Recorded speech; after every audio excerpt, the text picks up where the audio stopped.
Hello everyone, it's Richard Lewis here again with another video. Lots catching up to do. There's been a lot of stuff going on in the Counter-Strike scene. I've been a little bit behind. I've been working on a ton of stuff, as guys who follow my stream and all of that will know.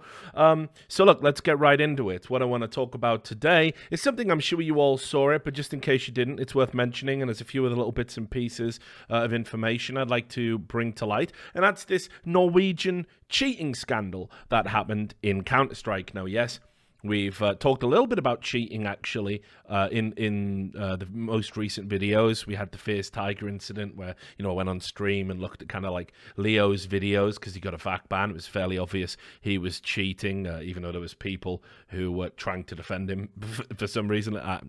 CS is weird with a weird community sometimes. And then there was also sort of laughing at VAC sucks, people who throw out wild accusations without really backing it up and thinking about what they're sort of saying. But one thing is absolutely true, that down in that tier 3, tier 4, occasionally tier 2, very rarely, you will find people cheating, trying to get ahead, trying to get an edge, trying to win some prize money at smaller events and stay off the radar, no pun intended, as you'll see, and do it stealthily. It's the same with match fixing. We've only really fixed these problems at the highest level, down in the dregs of Counter-Strike with the semi-pros and the hardcore amateurs. It's still a bit of a fucking mess, and you are going to get examples like the one we're going to delve into today. Now, I'll say this, it's quite a long-winded story. I'm not going to give you all of the details because I'm going to assume that you saw all the Reddit posts and stuff that were coming out, but I'm just going to try and give you a little bit of structure into what happened. So look, let's start with what kicked it all off, and it was this tweet. This is from a guy called Hellberg. Now, I'll be honest, I've never heard of Hellberg. He's a Norwegian player, and he made a video. Basically was him exposing that there were these players in the scene that were using these cheats, and he had sort of been approached to use these cheats, and then eventually he said, I'm going to expose you. They kind of panicked and then tried to cover up the story and said, oh, he's just jealous. We were going to kick him, whatever you have to say to basically hide the reality, which was that these guys were, it wasn't just one person cheating. It was a team of cheats, and to be on this team, you had to cheat. So I'll certainly say this.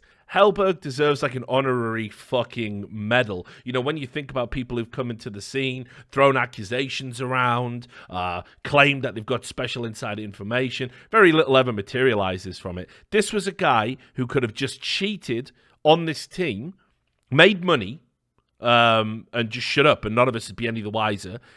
Didn't do that, outed the players, and did it for no profit or gain whatsoever. In fact, he did it all in Norwegian. He had to put English subtitles on the video retroactively. I don't think he thought anybody would care. Well, look, exposing any cheat who is playing in online leagues, playing in LANs, even the small ones, that's a public service, I think. And yes, Hellberg, for me, is a top guy. Definitely deserves a lot of love from the community for what he did. Now, look, I'll come back to this for you while we go on to it. There was a huge information dump that he put out there, and I'll just give you a summary. And it was basically that these players called Sidons, Interp, Zealot, and Zane were all cheating in this team using a private cheat, and not just a private cheat. What's kind of interesting is that it was also a hardware cheat. So there was a hardware component. You had to buy a video card that you plugged into your motherboard with it, and you bought it from this private cheat coder. And I won't give you the name, and I won't give you the website, because first of all, it would sort of advertise it, and I don't think anybody who watches my shit will want to go out there and get these cheats. But it's one of the reasons why people don't allow honest reporting and journalism around the cheating scene. So, oh, you're encouraging it. There's no evidence of that whatsoever. And the thing that always stops cheats is bringing them out public because it's not private anymore. Coders that work for Valve and and the people who work on VAC get the information, and then they can react accordingly. Sunlight's the best disinfectant, but a lot of like moderators on like Reddit and stuff like this, they're all, oh no, you're encouraging cheats. It's like, I'm definitely not doing that, am I? But whatever. So I will not tell you the name, even though I could.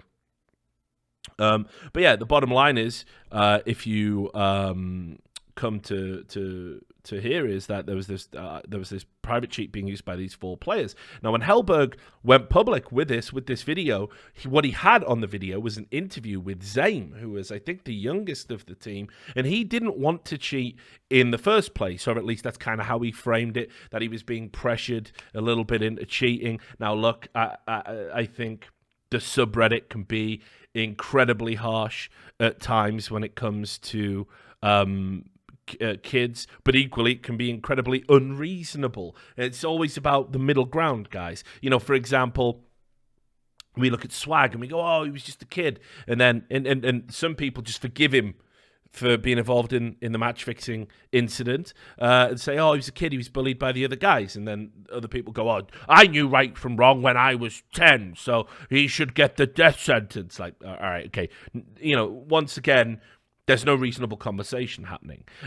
So I'm inclined to believe that Zane was a little bit pressured by it. Certainly, he sounded genuine in the interview with Hellberg, which you can go watch his full video about it, put the English subtitles up. He's very candid. And I think, actually, he was kind of eager to kind of, relieve himself and just be like, listen, I'm glad this is over, It's probably fucked up what maybe could have been a promising CS career, but it redeems him a little bit in the story. So anyway, once this goes public, the dominoes start falling down. Everyone starts confessing to it. Now, if I remember rightly, I think that the other person that confessed was... Let me just double check this. Yes, it was Sidons who went next. There was this article that came out here over at gamer.no. And basically, I'm not going to go into this and translate it all for you.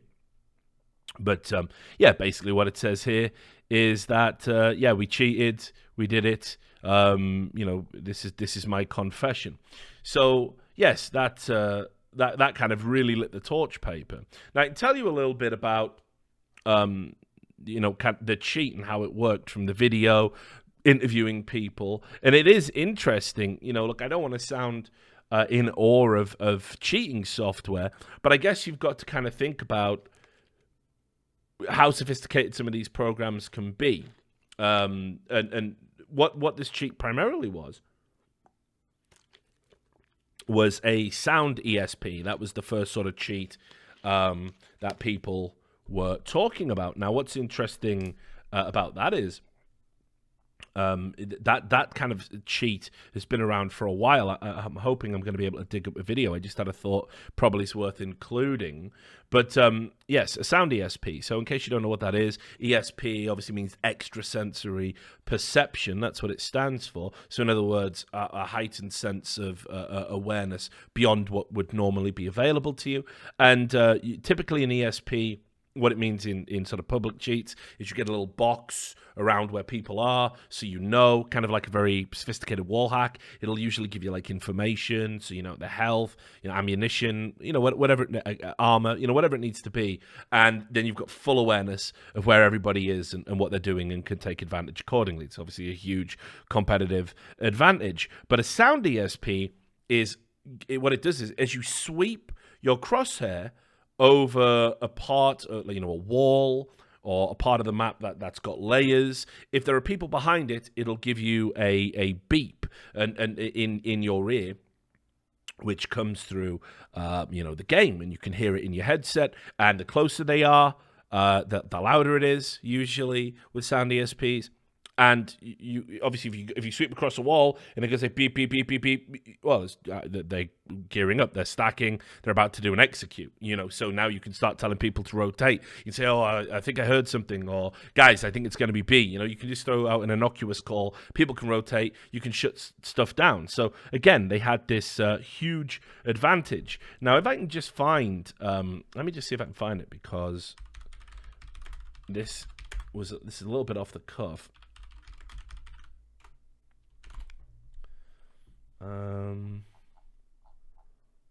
Yeah, I don't know if I'm going to be able to do it. Here we go.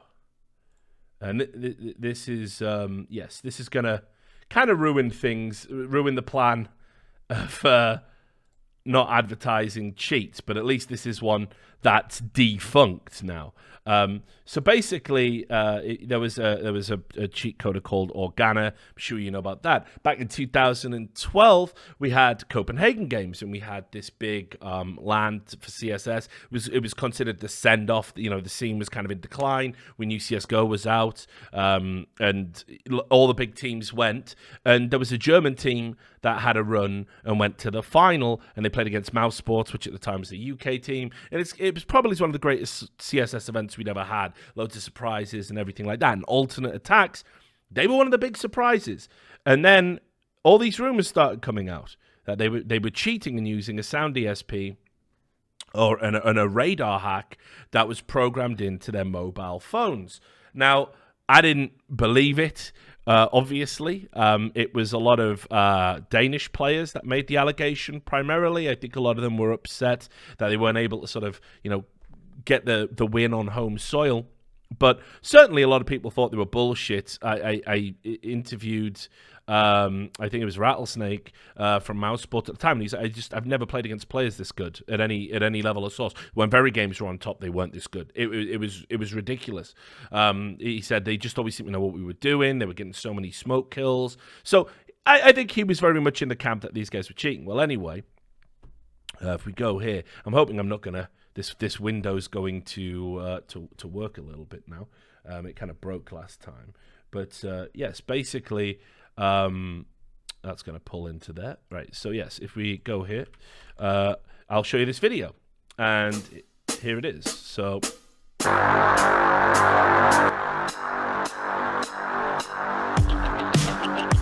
music, gets you in the mood to cheat. So this was called Hardware Radar, and this video, basically, as you can see here, what it did is it transported a sort of radar readout to your phone, and you could set it so when people were in your view, a phone would vibrate and things like that. So, and they were really pumping this out there as being like the future of cheating, and that was how it was going to go. So people were like, look, this is proof. This is proof that these types of cheats exist. Now, again, I'm only throwing this out anecdotally. I don't think alternate attacks cheated at that event. There were videos coming out at the time going, look, he's got his mobile phone under his monitor next to his keyboard. And it was true, that those players did have their phones on their desk.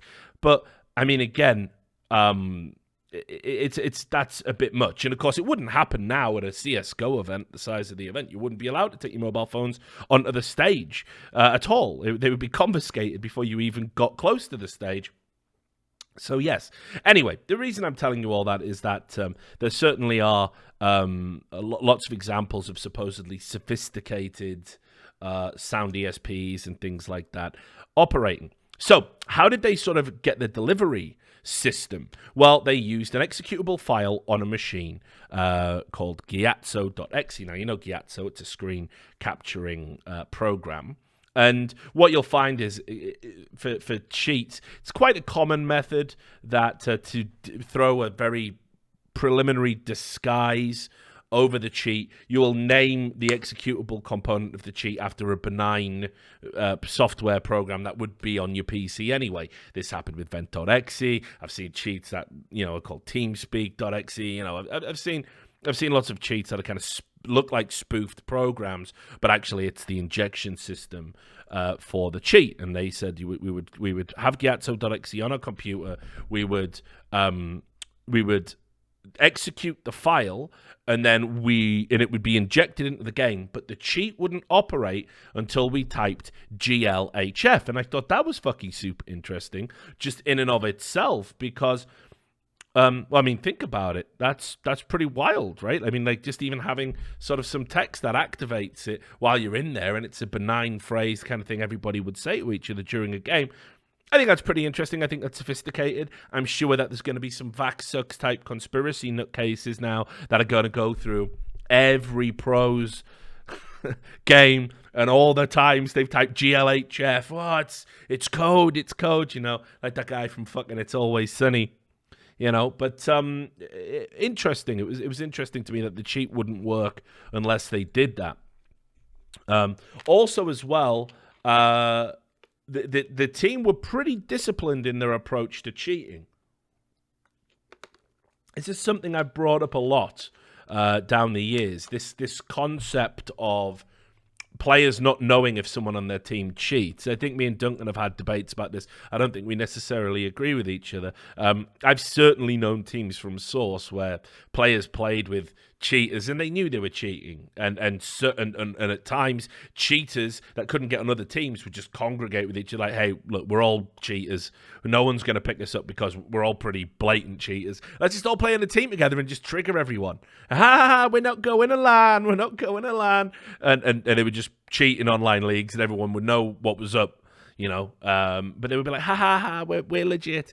And, you know, you see teams like that down the history of Counter-Strike Source especially, although I'm sure there was examples like that in 1.6. And I'm not talking about the public clans like MyGot or whatever, you know, I'm talking about, just actual teams of people that pretended to be teams. But anyway, they were very disciplined, and what they would do is they would have one person on the team basically cheat for them at any given time. So it was just enough to give them an edge, but without the risk of necessarily everyone being caught.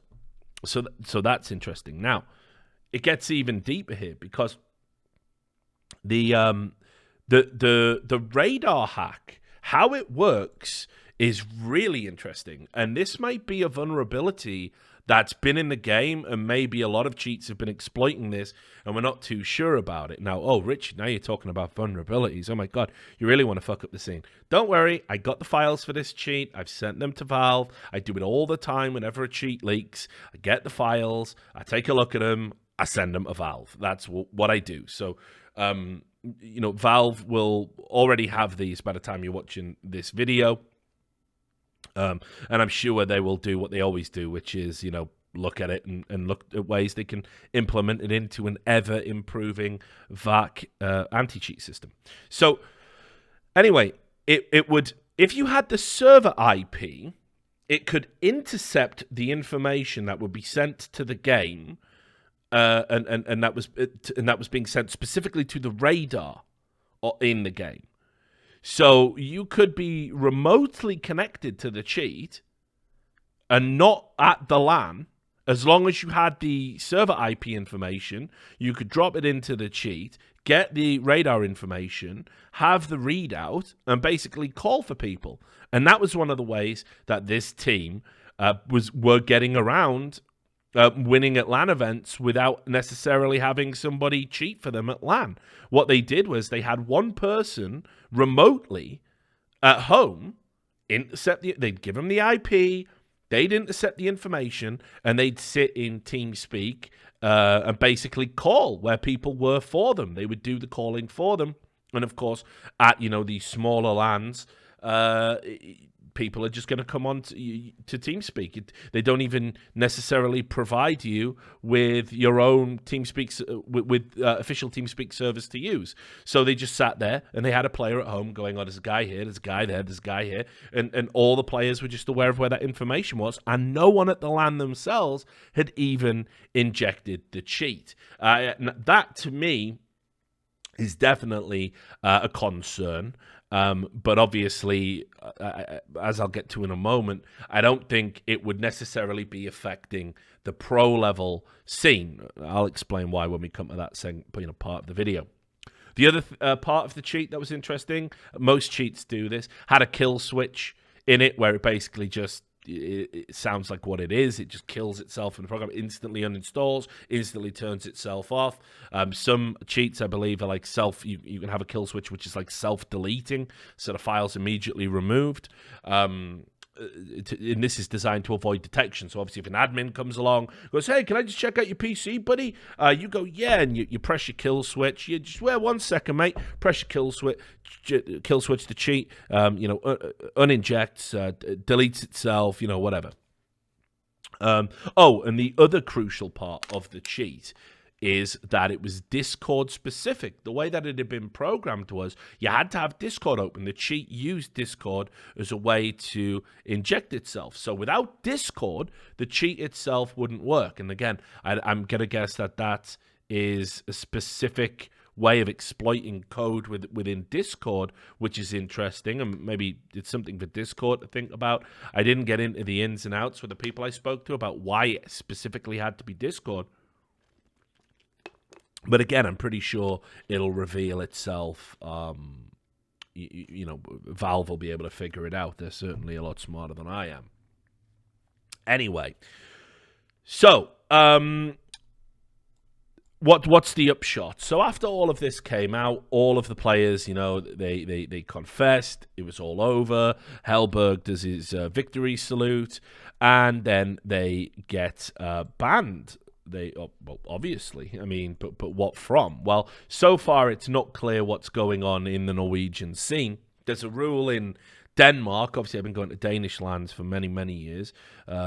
There was a rule in Denmark where all of the big LAN organizers came together and basically said if you got banned from one online league, one LAN tournament, you were banned from all of them. It was a way to sort of really up the stakes of consequences. I think there's legal issues for doing that in countries like Germany. I think there's actually grounds for a legal challenge for that in Germany, which is one of the reasons why there isn't sort of a universal blacklist. Like if you're banned on Faceit, ESL aren't going to enforce that because they could be open to legal challenges as a result of it. And I've heard that on very good authority from a lot of people that would know that kind of thing.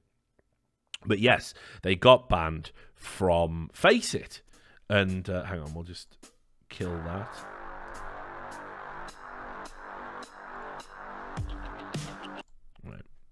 Right. So yeah, they got banned on Faceit. So here we go. We can see here when it opens that yes, all the players Sidons, Interp, Zealot and Zame all ended up getting Faceit banned. Now this is interesting in and of itself. Why, you might ask? Well, okay, it's interesting in and of itself because there is a issue here. The people I interviewed said there's no way the client could have detected the cheat. And one of the players didn't even use it on Faceit. Now, far be it from me to take the word of cheaters and therefore by extension liars as gospel, but it seems once the game is up, why would you lie about this? And I think this is particularly interesting because they've confessed, sure, but I don't know about Faceit's client having detected this. Now, I know there's a lot of criticism about Faceit's anti-cheat publicly. I don't subscribe to that. You're always going to get cheaters on any platform you play on. No anti-cheat catches them all. It's an unreasonable expectation. By definition, in the arms race of cheat and anti-cheat, the anti-cheat is the one that's always playing catch-up because that's reactive.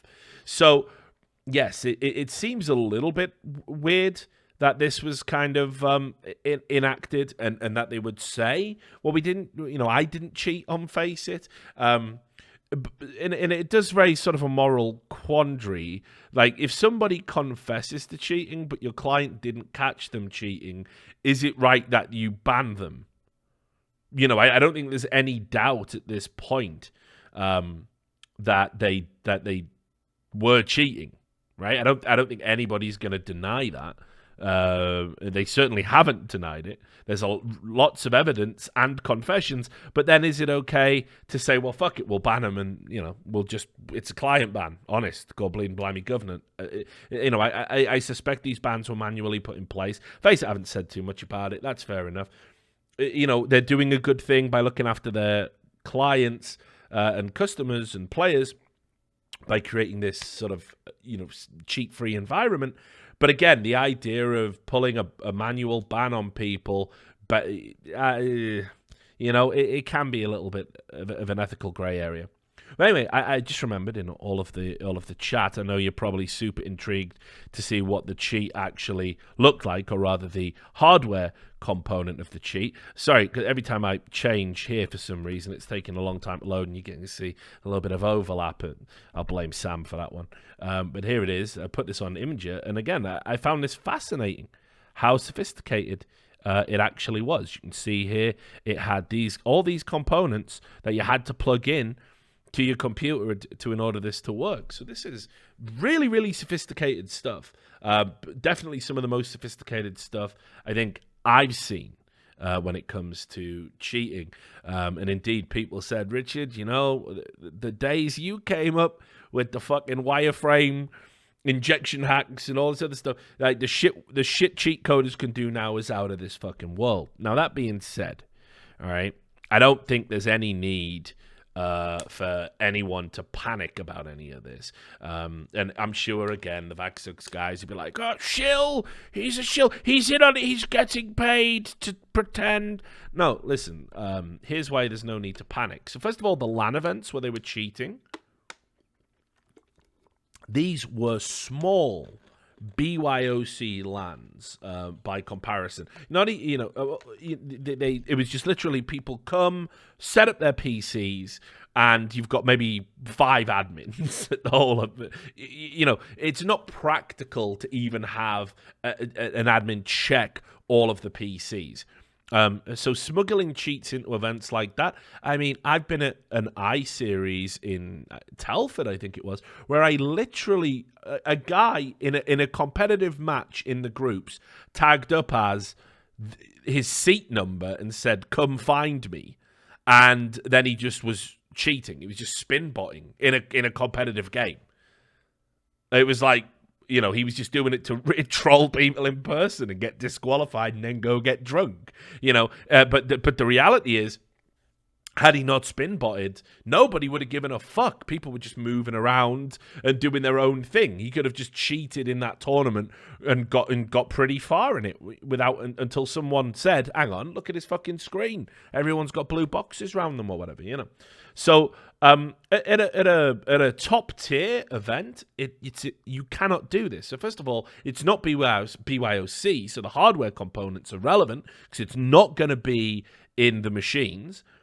Second of all, the fact that Discord had to be connected to the internet and there was an intercepting of an IP going on. Well, as we know, you aren't connected to the internet when you play at these tier 1 tournaments, so that wouldn't be valid either. And then so you get somebody at home, let's say you get the server IP and somehow a guy has a workaround, you send someone at home. Well, even if you could do that and that was technically possible, well, that there's no the chat programs they use at tournaments, again, in case you don't know this, well, it's admins sit on them, and again, they're not connected to the internet, so the only people that can use them are people at the event themselves, and admins sit in them and make sure nothing untoward is going on. So there is no component of this cheat, as sophisticated as it was, that would be really practical or applicable to tier 1.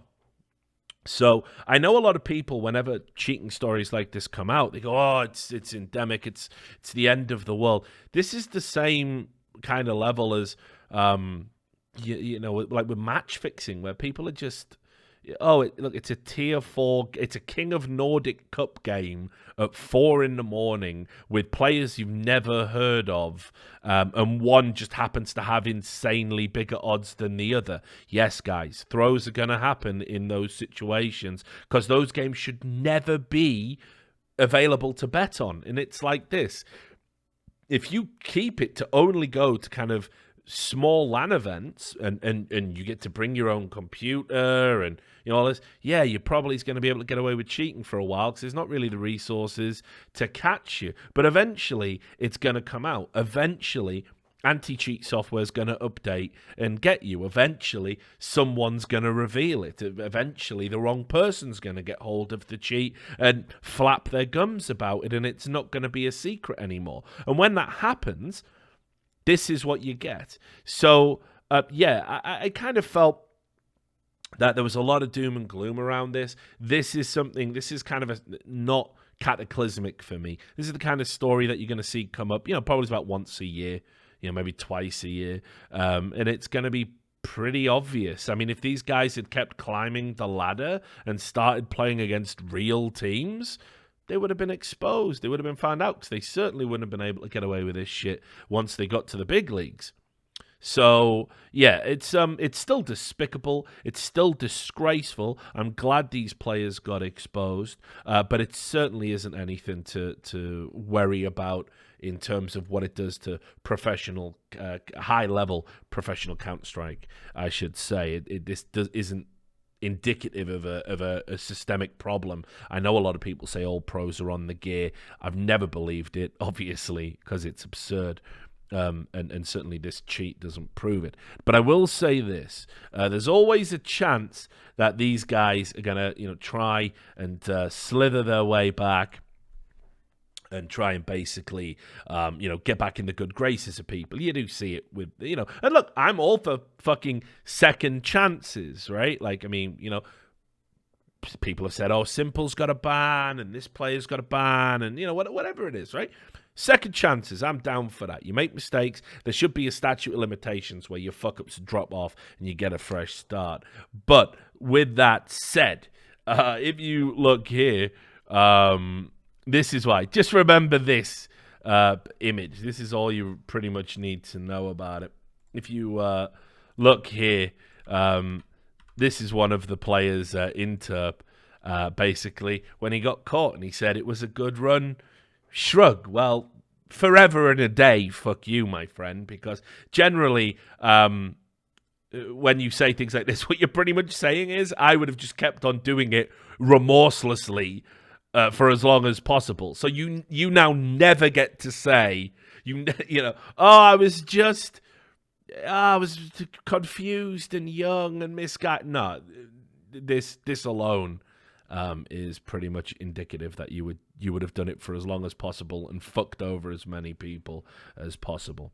So there you have it. Anyway, look, really obviously enjoyed sort of reading up on this. I think it's fucking fascinating. Glad it had a happy ending. Glad they got caught. Mad props to Hellberg and everybody involved in exposing it. But yeah, don't worry too much about it, guys. I don't really think it's going to be a big problem out there. There is no wave of cheats at all levels. It's just cheats are out there. People are going to do it. And in the end, the moral of the story is, no matter how sophisticated your software, no matter how sophisticated your hardware, no matter how disciplined you are as a unit, you will get caught. Thanks for watching the video. I'll see you on the next one.